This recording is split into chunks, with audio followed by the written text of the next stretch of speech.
Fireworks in the Jodi Arias trial. The prosecutor calls her a liar in court, bringing up those interrogation tapes where her own father says she's been lying to her parents for years. ABC's Ryan Owens is in Phoenix, Arizona with the latest. Good morning, Ryan.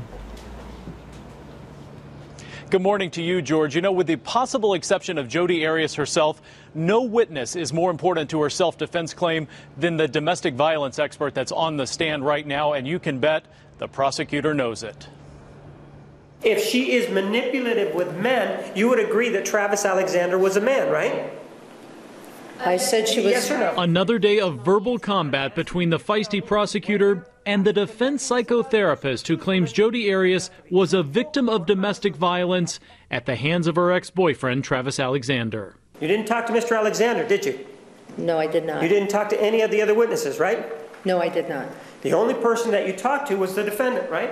Correct. Arias could face the death penalty if she's convicted of shooting and repeatedly stabbing Alexander at his Arizona home in 2008.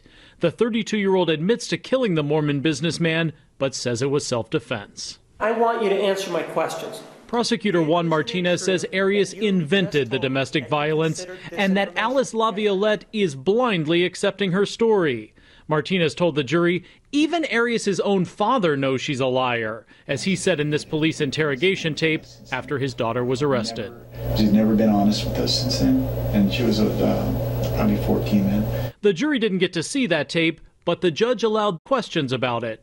And don't you think that his view of her truthfulness has a much better basis than yours?